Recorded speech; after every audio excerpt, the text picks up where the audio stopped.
In the spring light of Madison Square Garden, the crowd buzzed with the kind of anticipation that only follows a heavyweight title fight. Muhammad Ali, dressed in crisp white trunks, glided across the canvas like he owned every inch of it.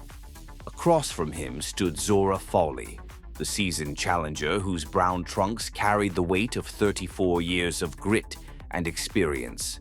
Folley was patient, composed, a counterpuncher who came not for spectacle, but for the one chance to dethrone a legend. And from the opening bell, he made it clear he wasn't intimidated by the champion's aura. Ali felt Folley's presence early. A light right hand slipped through, a reminder that despite Ali's speed, precision could disrupt rhythm. The champion circled, studying, waiting for the perfect moment to shift from observation to attack. Folley's calm demeanor betrayed none of the tension that simmered beneath the surface, and for a moment it was Ali, usually the showman, who looked as though he was choosing caution over bravado. His gloves, usually dangling at his hips, stayed high in respect for Folley's power. As the round closed, Ali flashed his brilliance in a quick burst, the flurry that would eventually become a signature of boxing mythology. But Folley took it well, riding back from punches, refusing to be bullied. It was an early sign that the challenger was not here to crumble. By the third round, the shift began. Ali's jab, sharp, lightning, almost disrespectfully fast, found its rhythm, tapping Folley's guard, then slipping through to mark territory. The Garden audience didn't need sustained violence to stay engaged. Ali's very movement was enough to keep thousands leaning forward in their seats. As the champion loosened, the ring became his stage again. But Folley continued threading jabs into the body, quietly accumulating moments of his own. Then round 4 arrived with a different energy. Folley edged closer, showing his ring IQ, cutting down distance, attempting to corner the champion with small, calculated steps.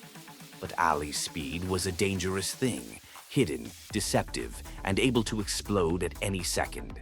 And when it did, it came like a crack of thunder. A rapid combination snapped through Folley's defenses, so fast the eye could barely track it. The challenger hit the canvas, the referee's count echoing through the arena as Folley rose at 9, dazed but defiant. What followed was hard. Folley fought back with the kind of courage that silences critics. Blood leaked from his nose, but he continued to press forward, refusing to surrender his dignity. Every exchange became a battle within a battle, Ali with speed, Folley with resolve. By the 7th round, however, the momentum was firmly in the champion's hands. Ali moved differently now, stepping in rather than circling, a sign that he sensed the end approaching. Folley rolled with punches, blocking what he could, absorbing what he couldn't.